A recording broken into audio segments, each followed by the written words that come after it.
Big changes are coming to curbside recycling service here in Thunder Bay.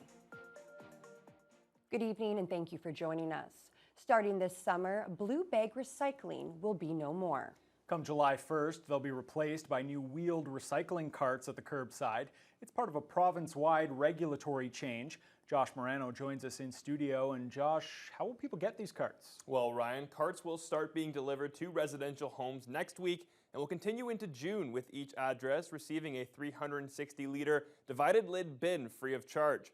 The city will continue to oversee recycling services until July 1st, but after that, GFL and Circular Materials will take over and blue bags will no longer be accepted. Blue bags will no longer be used or are allowed to be used after July 1, so we really want to remind people that and encourage people to use them up. It's a quick turnaround for city residents, as these new recycling bins will start being delivered around Thunder Bay on Sunday, May 5th by GFL Environmental. Each household will receive one 360-liter wheeled bin for easy access to roll to the curb. Each bin has two divided sections with a blue and black flip lid to separate empty containers from paper products. Manager of the city's solid waste and recycling services, Jason Sherband, says as of July 1st, the recycling program is no longer in city hands. This change is coming. It's a provincial regulatory change. But in terms of rolling out the cart piece, the automated cart piece, it is the service provider GFL that's doing that. It's not the city of Thunder Bay. So we want to really make that clear to residents and stuff that it is the service provider rolling out, not the city of Thunder Bay. Sherband adds these bins will not be able to use until July 1st and asks city residents to put them aside and use up their blue bags until then. Each bin will be labeled with a special tag that will be assigned to each address, meaning the containers do not belong to the resident, but to the addresses. The city is handing over control of the recycling program to Circular Materials and GFL Environmental as of the July 1st start date, and the current recycling schedule of every other week will remain the same. Blue bags will no longer be accepted curbside, and residents will have to sort their recyclables before putting them in the bin. Well, everybody, I think, collects it differently in their homes, right? But yeah, you wouldn't want to be collecting it in a bag now because you'd have to empty that bag in the bin. So I envision some people storing it somewhere where maybe they just directly bring it in the bin and plunk it in there. Or you've got a blue bin in your home where you're storing it and then dumping it into the bin, yeah. Sherband says the city's curbside garbage and composting program will continue to undergo changes over the next 2 years, as a green bin automated collection program must be implemented by 2025. Eventually, every resident is going to have 3 bins at the end of the driveway. Josh Morano, TBT News. The Thunder Bay and District Humane Society has announced its low-cost public spay and neuter program is temporarily closed because the shelter's veterinarian recently resigned. Dr. Randy Roberts helped get the popular clinic started in 2018. During her 6 years of service at the shelter on Roslyn Road, more than 14,000 animals have been spayed or neutered through the program. The shelter was also able to adopt out more than 5,000 animals during Roberts' tenure. Humane Society officials say they're grateful for all her work, adding she's done exemplary work for the community. Executive Director Shauna Bolio spoke today about the next steps during this transitional time. Currently, our leadership team is actively trying to recruit a new veterinarian to come on full-time. We're also in the process of putting some supports in place in order to assist us until we find a full-time replacement. The shelter made the announcement this morning on social media. The organization says it'll provide updates about reopening the low-cost spay and neuter program as they become available. A preliminary hearing is underway at the Thunder Bay Courthouse this week for 2 of the 3 suspects charged in a local murder case from December of 2022. 21-year-old Ivan Ashney Penescum from Martin Falls was found dead on Christmas Eve of that year. Police found his body in a room at a Kingsway Avenue motel and determined that he was the victim of a homicide. Over the next week, 3 suspects were apprehended: 20-year-old Talia Wabas and 22-year-old Drayden Bluecoat from Webequay and 21-year-old Javen Spence from Casablanca were charged with second-degree murder. The preliminary hearing for Bluecoat and Spence began on Monday and will determine if there's enough evidence to go to trial. A publication ban is in place for that hearing, which is expected to last 2 weeks. Next Monday, City Council will be asked to approve the plan to distribute Thunder Bay's $20.7 million share of the Federal Housing Accelerator Fund. The money would be used to build 600 housing units over the next 3 years to help the city hit its overall target of nearly 1,700 homes. The report is being presented to Council notes before affordable units aren't being developed fast enough to meet the demand.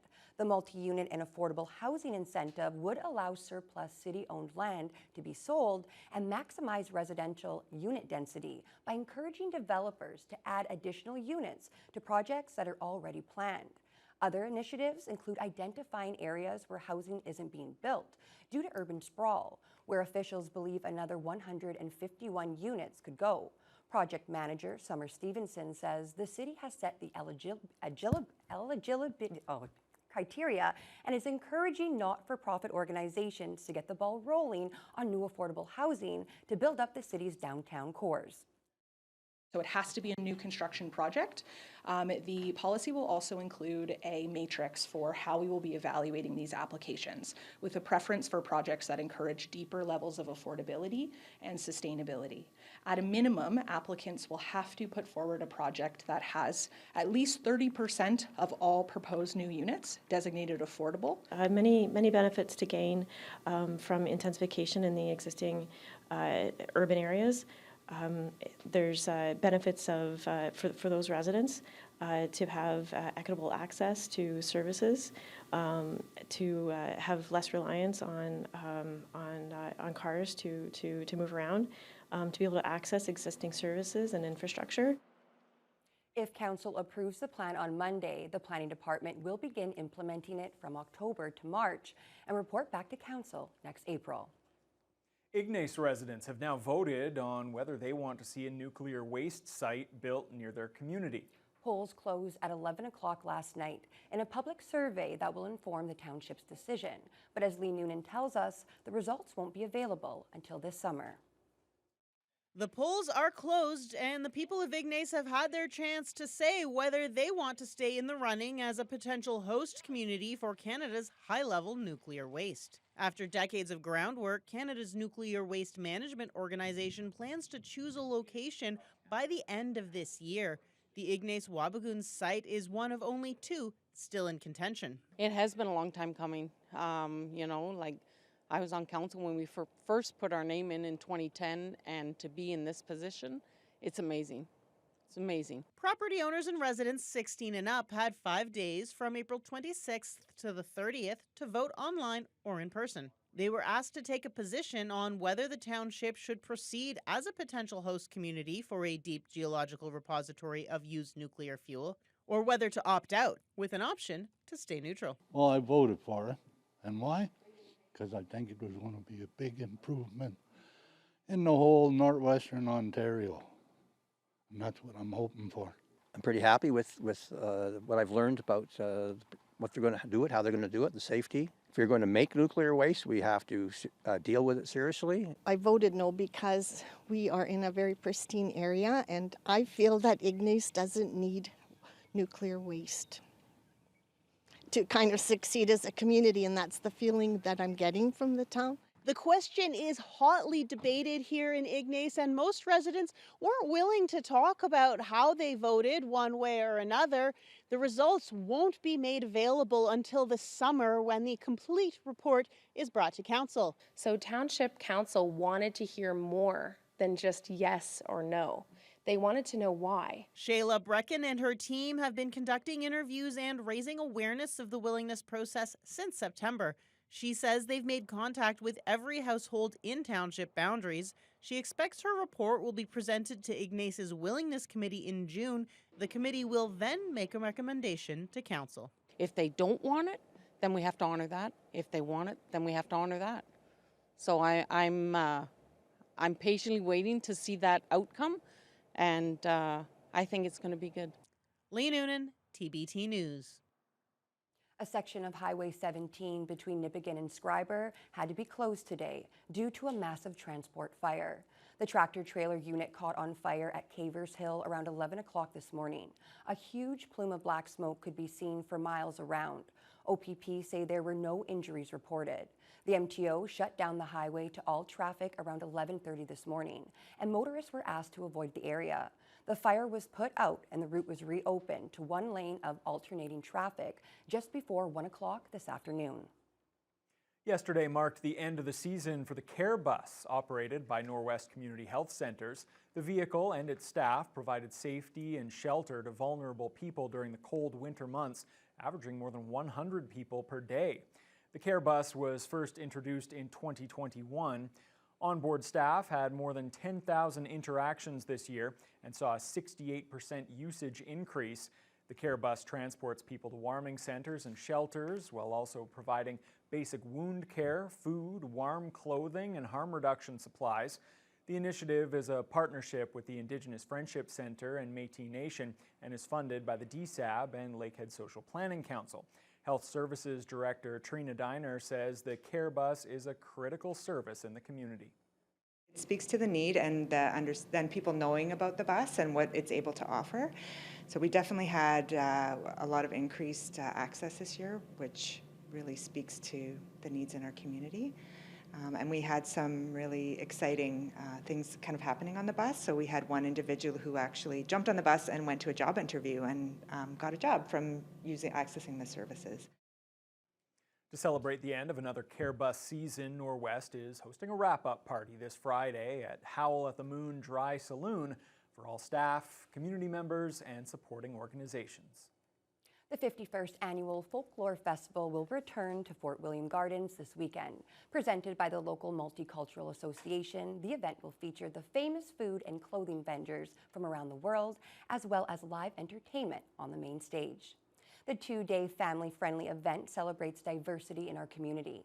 It showcases artistic talent, musical performances, and of course, tasty delicacies from dozens of countries. The festival is split into 3 sections: the International Food Court, the Shop Around the World booths, and a free kids activity area.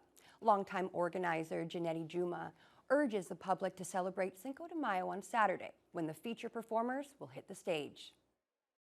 The entertainment schedule is full. Tantalizing international foods. The exhibit area is full. Beautiful artists on site. But folklore is the most colorful event this community has. It celebrates the richness of our community and the great diversity. Tickets will be available at the door for both days, but kids 4 and under are free of charge. Anyone interested in volunteering at the Folklore Festival can visit the website for more information. It's always a great time at the Folklore Festival. For sure. Yeah. I can already taste that food right now. Yeah, absolutely.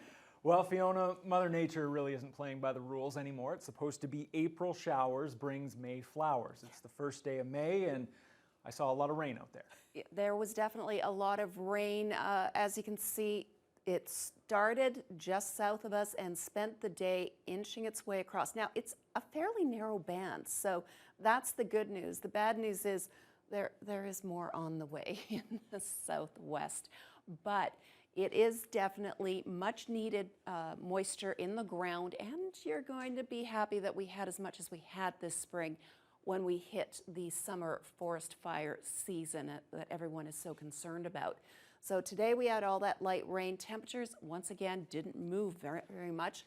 A low of 3, a high of 6.